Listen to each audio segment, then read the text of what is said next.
Hi friends, எங்கள் வீட்டு மாடி தோட்டம் வாங்க பார்ப்போமா. விதை போட்டு வந்திருக்கு சிவப்பு தண்டு கீரை எங்கள் மாடியில் வச்சுருக்கோம். இந்த டப்ஸு வந்து கோழிக்காண்டி இற போடுறதுக்காண்டி வாங்கணும். இப்போ அதில் கீரையை போட்டு வச்சுருக்கோம். இது பச்சை தண்டு கீரை விதை போட்டு இப்போ முளைச்சி வந்திருக்கு. வேஸ்ட்டாக போகிற ட்ரையெல்லாம் நாங்கள் இப்படி யூஸ் பண்ணுறோம். அடுத்து மருதாணி, அடுத்து டிராகன் செடி, அது பக்கத்தில் சங்குப்பூ விதை போட்டு முளைச்சி வந்திருக்கு. இது வந்து கொய்யா செடி, இது தானாக முளைச்சி வந்து கீவான் நெல்லி செடி. இது வந்து நம்ம நாட்டு பன்னீர் ரோஸு. இந்த ரோஸ் ஒன்று பூத்திருக்கு, பறிச்சிக்கலாம்.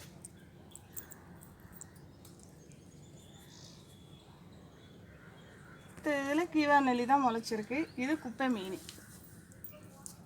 நம்ம வீட்டுக்கு யூஸ் ஆகும். தலைக்கு எண்ணெய் காய்ச்சி நம்ம தேய்ச்சிக்கலாம். இது சளிக்கு. இதுலேயும் அதே தான். இதில் வந்து திருநீற்று பச்சளை செடி, திருநீற்று பச்சளை செடி விதை போட்டு முளைச்சி வந்திருக்கு. இது ஃபுல்லாக தக்காளி விதை போட்டு முளைச்சி வந்திருக்கு. இது நம்ம பிறண்ட செடி, இப்போ தான் தழுத்து வருது.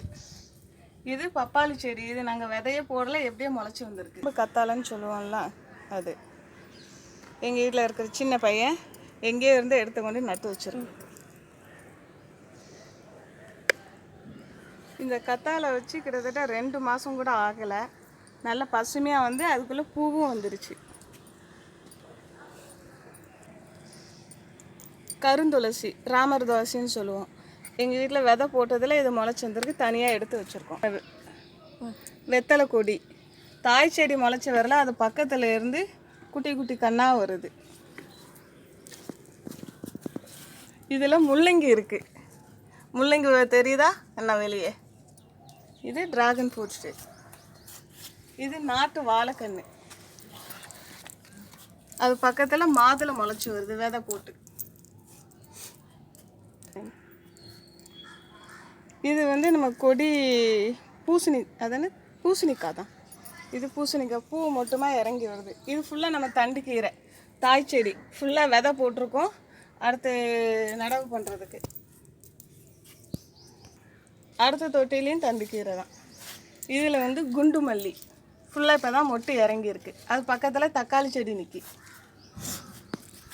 இது செம்பருத்தி ஃபுல்லாக மொட்டு வந்திருக்கு.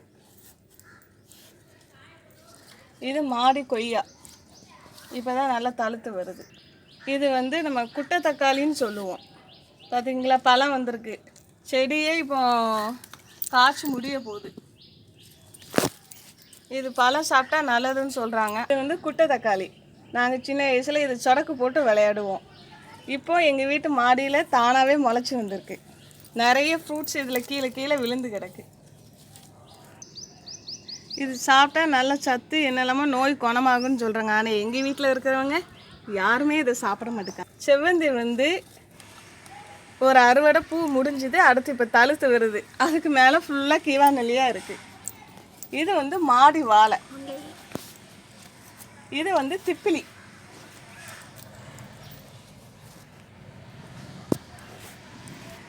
இதில் வந்து பாலக்கீரை விதை போட்டோம், இன்னும் முளைச்சி வரல. கிட்டத்தட்ட ஒரு 3 வாரம் ஆயிடுச்சு. குச்சி தான் வச்சோம், நல்ல பெருசாகிருச்சு. ஓமவல்லி செடி. இதில் காலிஃப்ளவர் விதைச்சோம், ஆனால் காலிஃப்ளவர் வரல. நம்ம காட்டுக்கீரை தான் வந்திருக்கு. புதினா நல்லா தழுத்து வந்திருக்கு. இன்னும் 2-3 பாட்டை இதை ரெடி பண்ணி வச்சுருக்கோம். நட்டு வச்சுருக்கோம். நேற்று தான் இதை எடுத்து நட்டு வச்சுருக்கோம். இது லெமன் கிராஸு.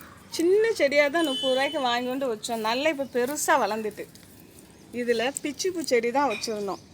வீட்டில் உள்ள வேஸ்ட்டு போட்டதில் தக்காளி அவ்வளோ முளைச்சி வந்து பிச்சிப்பூ செடியே தெரியல. பிச்சிப்பூவை காமிங்க. பிச்சிப்பூ எங்கே இருக்குது? பிச்சிப்பூவை காணும். பிச்சிப்பூ செடி, லெமன் கிராஸு. இது வந்து நம்ம கஷாயமும் பண்ணி குடிக்கலாம், டீ கூட கலந்து நம்ம குடிக்கலாம். நல்லா வாசமாக இருக்கும். கொடி பசலை. இப்போ சொல்லுங்கள். நர்சரியில் இருந்து நாங்கள் இந்த பசலை செடி வாங்கி வச்சோம். நல்லா இப்போ கொடி விட்டுருக்கு. ராமர் துளசி சொன்னோம்ல, இதுதான் தாய் செடி. இதுலேருந்து வந்த விழுந்த விதையை தான் அங்கே எடுத்து நம்ம வச்சுருக்கோம் செடியை. மக்களே, நம்ம மாடியில் இருக்க இடத்துல இந்த செடியை வச்சுருக்கோம். இது வந்து நமக்கு தேவையான செடியை வந்து நம்மளே வளர்த்து நம்மளே யூஸ் பண்ணும்போது ஃப்ரெஷ்ஷாக கெமிக்கல் இல்லாத ஃப்ரூட்ஸு பூவு நமக்கு கிடைக்கிறதுனால உடம்புக்கு நல்லது. முடிஞ்ச அளவு அவங்கவுங்க இருக்க இடத்துல தொட்டி வச்சு வளர்த்து